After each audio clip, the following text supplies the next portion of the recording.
corazón de los padres se vuelve a los hijos. El corazón de los hijos se vuelve a los padres. Entonces vamos a iniciar primeramente dándole gracias a Dios por esta oportunidad de estar una vez más reunidos, de contar pues cómo nos ha ido, de vernos. Y entonces Poli nos va a ayudar con una oración para iniciar. Bueno, hola familia, ¿cómo están? Espero que estén muy bien aún medio de este virus. Y vamos a hacer una oración cortica, pero concisa. Señor Jesús, gracias Señor por permitirnos estar hoy acá, Señor. Gracias porque por ti y por tu gracia, Señor, y misericordia estamos hoy acá, Señor. Te pido, Señor, que este sea un momento agradable para la familia, Señor, que tú estés cubriendo a cada familia, a cada miembro de mi familia, Señor, guardándolos en sus deberes que hacer, Señor. Tal vez en esta situación no podamos salir a la calle, Señor, pero sabemos que tú estás con nosotros, Señor. Permite que este sea un momento, Señor, que podamos aprovechar, Señor. Padre Celestial, pongo la vida y la salud de cada persona que hay aquí, Señor. Padre Celestial, que este sea un momento de coinonía, Señor, y que podamos aprender de ti cada vez más, Señor. Gracias por este día, gracias por estas personas y gracias por este tiempo que nos permites compartir. Padre Celestial, pongo esta reunión en tus manos y todo lo que se vaya a realizar en ella. Amén y amén. Vamos a ver una reflexión, pero la vamos a ver también en la pantalla. Entonces, después de la reflexión, vamos a escuchar la adoración. ¿Listo? La Biblia es muy clara con respecto al plan de Dios para nuestras vidas. Dios dice que yo he venido para que tengan vida y la tengan en abundancia. Entonces, ¿por qué es que tantas personas en el mundo no están experimentando esta vida en abundancia que promete la palabra? Bueno, porque todos hemos pecado y nuestro pecado nos separa de Dios. ¿Todos me incluye a mí? Claro que me incluye a mí. ¿Todos te incluye a ti? Claro que te incluye a ti. Después de la muerte física seremos juzgados por nuestro pecado, y la paga del pecado es muerte espiritual. Todo esto es fácil y sencillo de entender por medio de una ilustración. Imaginemos que aquí está el hombre, y aquí está Dios. El hombre es pecador, y Dios es santo. Nuestro pecado nos separa de Dios, y nos condena a muerte. Ahora, el hombre siempre ha intentado llegar a Dios, y cruzar este abismo que nos separa de Él y alcanzar esta vida en abundancia de la que se habla, intentando hacer puentes a través de la religión, la filosofía, las buenas obras o por medio de tantas pseudo-doctrinas que evocan al esfuerzo humano y al poder de tu interior. Pero ninguno de estos es ni será suficiente para llegar a Dios, y lo dice la palabra. La Biblia deja claro que no es por obras ni nada que nosotros podamos hacer. Entonces, viendo este problema, Dios nos da la solución. La Biblia afirma que Cristo murió en nuestro lugar. Dios ya cruzó este abismo que nos separaba de Él al enviar a su Hijo Jesús a morir y pagar por nosotros. Y no solo murió por nosotros, sino que resucitó mostrando que Él es Dios. Y ahora nos ofrece esta vida en abundancia. La Biblia afirma que Jesús es el camino, la verdad y la vida, y solamente por Él se llega al Padre. No dijo, soy uno de los caminos, dijo, soy el camino y solamente por mí. Ahora, me podrás decir con justa razón, todo esto yo ya lo sabía desde pequeño. Bueno, déjate doy una ilustración. Si el médico llega y te dice, mira, esta medicina te va a curar de la enfermedad de muerte que tienes. Tú como paciente la ves, la analizas y dices, sí, esto me va a curar de la enfermedad de muerte que tengo. Muy bien. Y la pongo sobre la mesa. ¿Ya con esto ya no me morí? Claro que me voy a morir si nada más sé que me va a curar, pero no la tomo. Es lo mismo para con Dios. No basta con saberlo intelectualmente. Tienes que tomarlo, tienes que recibirlo. Con una medicina es fácil, literalmente la tomas.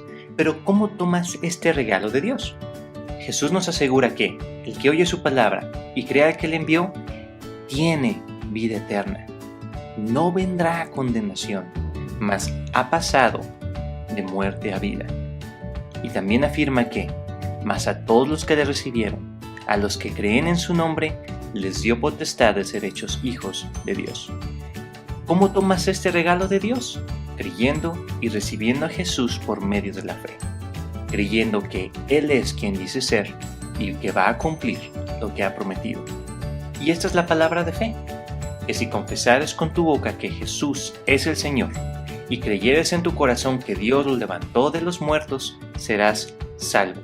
Cristo ya cruzó el abismo que nos separaba de Dios, murió por nuestros pecados conforme a su promesa, fue sepultado y resucitó al tercer día. Ve con Dios y dile: Jesús, reconozco que soy pecador, merezco la muerte eterna y me arrepiento de mis pecados.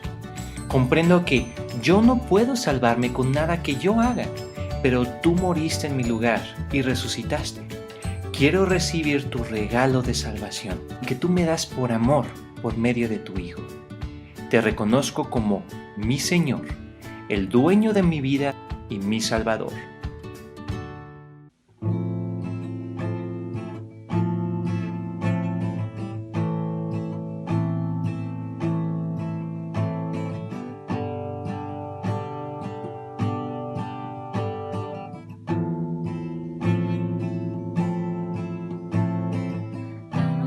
Al pensar lo que has hecho en mí, tan profundo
damos gracias al Señor por los talentos que le ha dado a nuestra familia, a esta hermosa adoradora.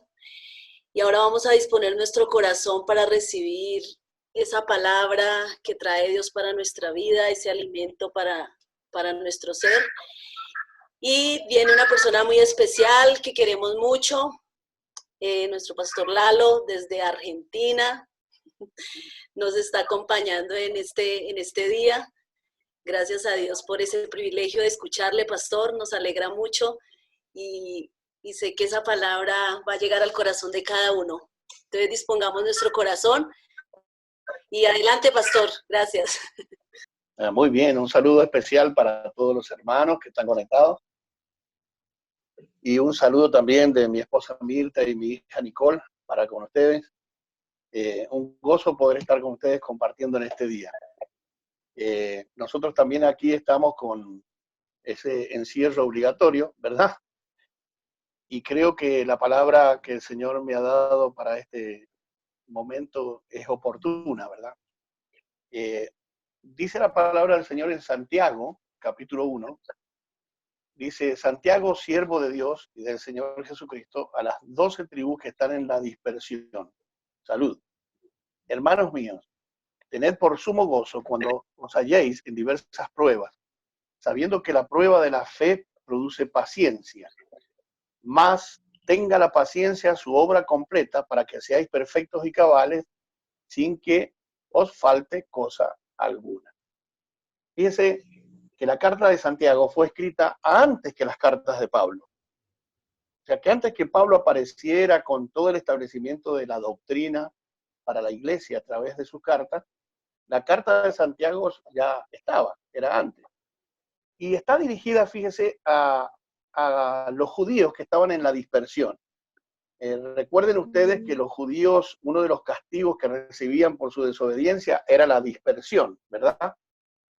Fueron llevados cautivos a Babilonia, a Siria, luego fueron dispersos cuando Tito Vespasiano entró 70 años después de la ascensión de Cristo a Roma, y se dispersaron por todo el mundo, ¿verdad? Y sabemos que cuando viene la dispersión de esta forma, hay sufrimiento.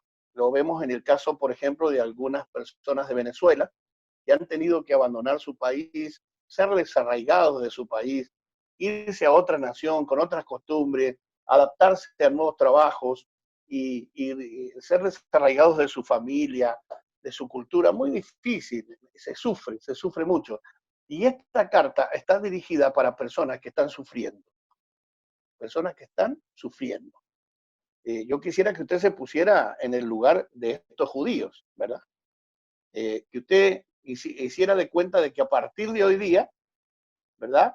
A partir de hoy hay un decreto donde usted es expulsado de la nación y se tiene que ir.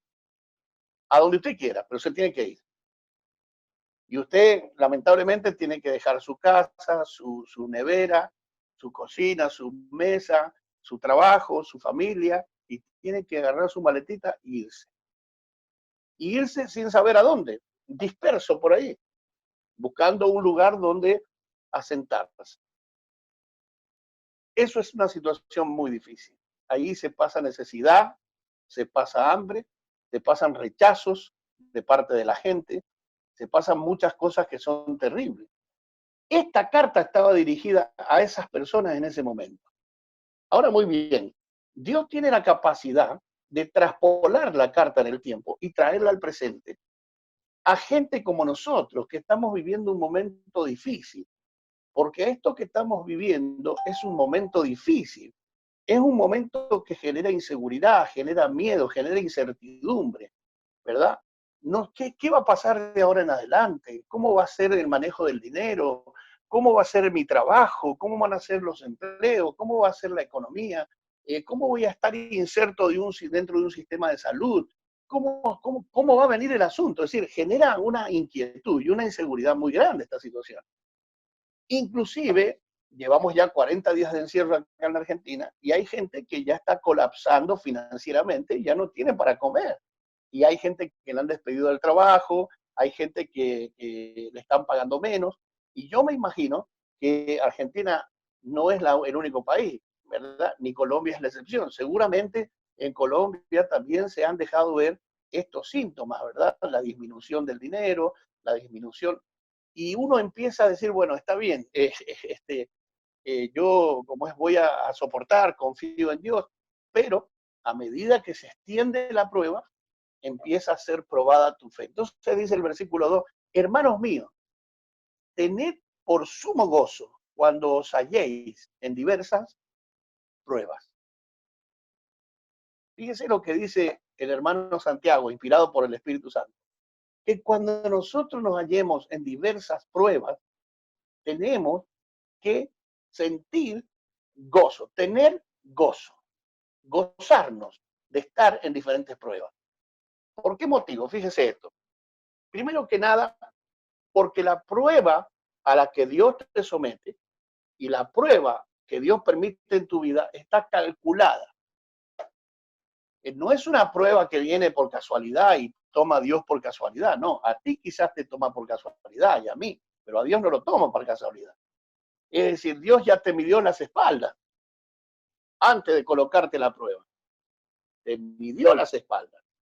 Entonces, la prueba tiene una función.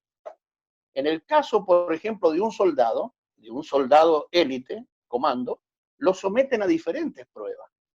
Por ejemplo, hay pruebas de supervivencia donde lo lanzan a las selvas simplemente con una cuchara, por ejemplo. Nada más que con una cuchara. Y tiene que sobrevivir 15 días dentro de esa selva con una cuchara. Y con esa cuchara tiene que cazar, tiene que tomar agua, tiene que subsistir los 15 días, porque es un curso de supervivencia. Esa es una prueba. Luego lo someten a otras pruebas rigurosas del clima. Entonces lo hacen pasar noches de frío y de lluvia sin tener ningún tipo de amparo, ¿verdad? Y lo van sometiendo a diferentes pruebas. Bueno, nosotros somos soldados de Jesucristo. Y si queremos ser soldados de élite, sólidos, soldados que están bien enraizados en la fe y somos rocosos y maduros, es necesario que seamos sometidos a diferentes pruebas. Es necesario porque un cristiano enclenque, un cristiano que es un sachet de leche, que tú lo quieres poner de pie y no tiene forma de mantenerse, es un cristiano que cuando viene la adversidad se rinde y abandona. En cambio, Dios se encarga de que sus soldados sean entrenados, ¿cómo? A través de diferentes pruebas, diferentes pruebas. Y entonces se dice, gózate porque Dios te está formando.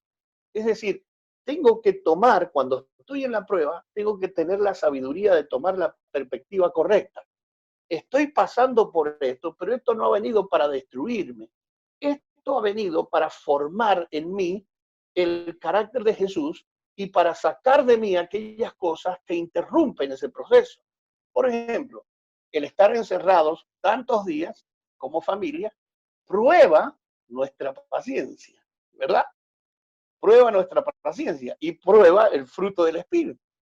Hay veces que ya en el quinto día de encierro, de vernos todos los días, desde la mañana hasta la noche, y como dice una broma que salió el otro día, la escuché, dice, esto de la pandemia me está haciendo acordar Navidad, me baño, me visto para ir al comedor. Y ahí se terminó todo, ¿verdad? ¿Verdad? Me baño y me visto para ir al comedor. Entonces, esa rutina que nos ha ido desgastando a medida que pasan los 20 días, hace aparecer en nosotros un efecto psicológico, ¿verdad? Es como un impacto que ha ido produciendo y aparece el mal genio, las malas contestaciones al esposo, el esposo con algunos arranques de mala contestación a la esposa, los muchachos, los hijos ya se trepan por las paredes porque se están por transformar en el hombre araña, ya no saben qué hacer en el encierro, ¿verdad? Entonces empiezan a aparecer esas áreas de nuestra persona que Dios quiere cambiar, que Dios quiere transformar, que Dios quiere pulir y sacar de nuestro carácter. Por eso es que viene la prueba, ¿verdad? Aparte de eso, también el encierro va probando otras cosas, nuestra fe, porque automáticamente empezamos a pensar en el Dios dinero. porque pensamos que si vamos a estar acá encerrados 3 meses, ¿cómo vamos a comer? Nos vamos a quedar sin dinero si no hay trabajo. Entonces pensamos que el dinero nos va a sustentar. Y resulta que empezamos a descubrir que el dinero se va a acabar. ¿Y de dónde nos vamos a agarrar si el dinero se acaba? Y entonces ahí es donde Dios observa tu corazón y ve si aprendiste primera de Timoteo capítulo 6, versículo 17, ¿verdad? Manda a los ricos de este siglo que no pongan su esperanza en las riquezas, las cuales son inciertas, sino en el Dios vivo que nos da todas las cosas con abundancia para que las disfrutemos. Es decir, tú dependes de Dios. Si se terminara el dinero, Dios enviaría cuervos con un pedazo de carne para alimentarte. Dios enviaría a alguien para sustentarte, porque los hijos de Dios no padecen, ¿verdad? No he visto justo desamparado ni su descendencia que mendigue pan. Entonces, Dios es nuestro proveedor, Jehová es mi pastor y nada me faltará. Entonces, este encierro no solamente pone a prueba la condición de nuestro corazón, nuestras actitudes, nuestras reacciones con la familia, sino también nuestra dependencia de Dios, nuestra fe, ¿verdad? Y dice, fíjese, versículo 3, sabiendo que la prueba de la fe produce paciencia. O sea, que esto está formando y produciendo en nosotros que paciencia. Seguramente usted dirá, ¿hasta cuándo, Señor, vamos a estar encerrados? ¿Hasta cuándo? ¿Verdad? ¿Hasta cuándo? Pero la prueba está produciendo paciencia. Y claro, la paciencia protege todo lo que Dios ama, ¿verdad? La paciencia protege todo lo que Dios ama. Y la paciencia hace que tú no tomes decisiones apresuradas. La paciencia te hace esperar el momento preciso para que a través de la sabiduría puedas tomar las decisiones correctas. Hay gente que está muy afanada en este encierro. Hay gente que está desesperada, estresada, que tiene muchos nervios, no sabe qué va a hacer de su vida, cómo va a pagar las cuentas ni las tarjetas, cómo va a pagar el banco, cómo va a pagar los alquileres, cómo voy a salir adelante. Hay gente que está demasiado estresada. Pero yo le voy a decir algo. Jesús dijo, cada día trae su propio afán o mal. Hay otra traducción, la nueva versión internacional dice, cada día trae su propio mal. O sea que Dios nos ha capacitado para llevar el mal que se produce en un día. Dios no nos ha capacitado para llevar el mal de todo un año, sino el mal de un día. Y Jesús dice, no se afanen por el mañana, porque cada día trae su propio mal. Y tú estás diseñado para poder soportar el mal de hoy, no el mal de mañana. Tampoco el mal de pasado, ni el mal de la semana que viene. Es el mal de hoy que tienes que llevar. Por lo tanto, no te afanes por el mañana, porque entonces vas a acumular todos esos males sobre tu persona y tu sistema nervioso va a colapsar y te vas a enfermar físicamente, no vas a poder dormir, te va a dar insomnio y vas a vivir estresado y amargando a tu familia. Así que trata de vivir día a día el encierro, confiando en Dios, día a día.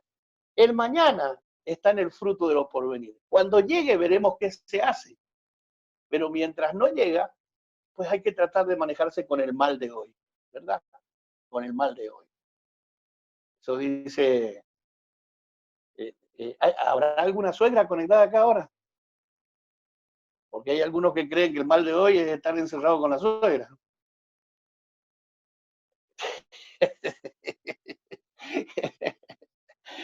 Dice que ahí salió el relato de uno que está encerrado con la suegra vive con ellos.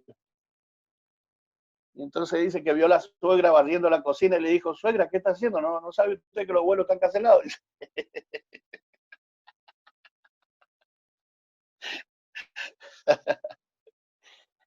Pero no, el mal no es la suegra. El mal de este día no es la suegra.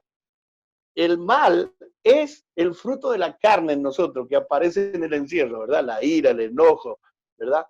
El mal en nosotros es la falta de fe y la falta de confianza en Dios.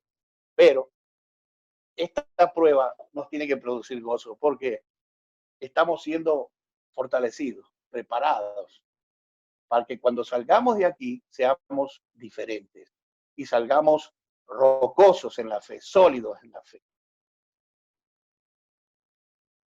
Y fíjense, dice, ¿para qué? Para que la paciencia en medio de esta prueba que nos está tocando vivir, haga su obra completa, dice el versículo 4, para que seamos perfectos y cabales, sin que nos falte cosa alguna.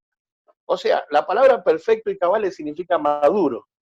Dios nos quiere llevar a un estado de madurez espiritual, de madurez en la fe. Y para eso Dios utiliza la prueba de nuestra fe, para llevarnos a ese estado de madurez. Así que tenemos que tratar de tomar la perspectiva correcta de lo que está sucediendo. Sabemos que este virus nos está introduciendo a un aceleramiento del nuevo orden mundial, sabemos que vienen cambios rotundos, sabemos que el arrebatamiento de la iglesia se acerca, sabemos que nada será igual después de todo esto, pero también debemos saber una cosa, debemos saber que en el presente esta prueba la tenemos que percibir con la perspectiva correcta. Y la perspectiva correcta es la que el Señor nos está dando en esta carta, que la está traspolando de la época de Santiago a hoy. Y les dice a todos ustedes que están conectados, hermanos, tened por sumo gozo este momento de prueba que ustedes están viviendo.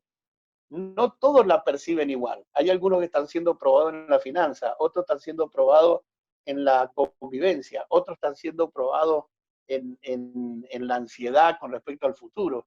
Es decir, no todos percibimos las situaciones de la misma manera, pero el hermano Santiago, inspirado por el Espíritu Santo, dice, tened sumo gozo cuando estés en la prueba.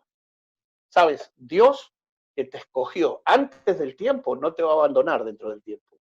Dios está contigo en la prueba. Dios está contigo en la prueba, no te va a abandonar porque Él es tu forjador, Él es el alfarero y Él es el que utiliza todas las circunstancias y te imparte la gracia para que puedas atravesar la prueba. Porque jamás Dios va a permitir que pases por un lugar que su gracia no te pueda sostener.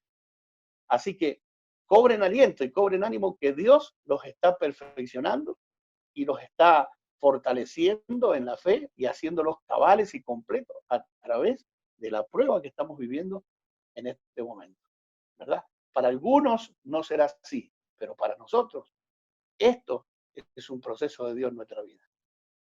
Así que les invito a que hagamos una oración. ¿Qué les parece? Vamos a hacer una oración. Padre, en el nombre de Jesús, venimos delante de tu presencia, amado Dios, y hemos estado viendo, Padre Celestial, cómo el apóstol Santiago ya, Señor, le escribía a los cristianos de la época diciéndole, gócense en medio de las pruebas. Porque ustedes saben que el varón que soporta la prueba recibirá la corona de vida en aquel día. Porque la prueba está produciendo transformaciones profundas en nuestro corazón. Ayúdanos a tomar la perspectiva correcta y ayúdanos a vivir cada día, Señor, tratando de resolver los problemas de cada día y aplicar esa paciencia que tú vas produciendo en nosotros, Señor, en el nombre glorioso de Jesucristo de Nazaret. Bendice a los hermanos hoy, en el nombre de Jesús, recordándoles que la paciencia siempre protege lo que Dios ama. Que cuando se pierde la paciencia se toman decisiones erróneas. Cuando se pierde la paciencia se hacen viajes que no se deberían hacer, negocios que no se deberían hacer, relaciones que no se deberían hacer. Cuando se pierde la paciencia se toman decisiones que no se deberían haber tomado, ni hablar palabras que no se deberían haber hablado. La paciencia protege todo lo que Dios ama. Ayúdanos, Señor, en el nombre maravilloso de Jesús, a poder aplicar esta capacidad, esta virtud que tú produces en nosotros, Señor, este fruto tuyo, Señor. En el nombre de Jesús, ayúdanos a vivir en la paciencia, porque la paciencia también sirve para alcanzar las promesas. En el nombre de Jesús, gracias, Señor. Amén. Amén. Nada, los bendigo mucho. Y saben, me viene a la mente algo muy importante antes de dejarlos. Yo preparo a todo el mundo con esta situación. Porque muchos decían, como dice Santiago capítulo 4, iremos, viajaremos y negociaremos y haremos esto y haremos lo otro, y de repente ¡pum! Y les pateó el tablero a todos y quedaron todos en la casa. Ni viajaron, ni hicieron negocio, ni cambiaron ni nada. ¿Por qué? Porque nosotros, antes de hacer las cosas, tenemos que colocar dentro de la ecuación a Dios. Si sacamos a Dios de la ecuación, nos olvidamos del elemento más importante, porque nosotros no podemos, como hijos de Dios, planear nuestro futuro como se nos antoja. Tenemos que depender de Dios. Los quiero mucho. Los bendigo. ¿Cuál fue la enseñanza? Paciencia. Paciencia. Cuando pedimos paciencia, ojo, porque cuando pedimos paciencia, Dios nos manda una prueba que produzca paciencia. Entonces, esa frase de dame paciencia es de doble filo, porque uno a veces dice, Señor, dame paciencia. Ah, listo, entonces te va a poner una persona difícil, una situación que no puedes controlar, para que aprendas paciencia. Entonces, muy buen mensaje, yo creo que muy apropiado en esta época de cuarentena, donde ya, como decía el pastor, ya a veces como que la convivencia y ese tipo de situaciones como que tratan de bajarle la nota a uno, pero cuando se baja la nota es cuando viene el poder de Dios. Recuerden que cuando somos débiles, entonces somos fuertes en Dios. ¿Listo? Entonces, eso es todo, familia. Muchas gracias a todos como siempre, y seguimos orando los unos por los otros. Y firmes en este entrenamiento, vamos a salir más humanos, más sensibles, y vamos a salir a cuidar lo que Dios nos ha dado. Generaciones y luz, serviremos al Señor.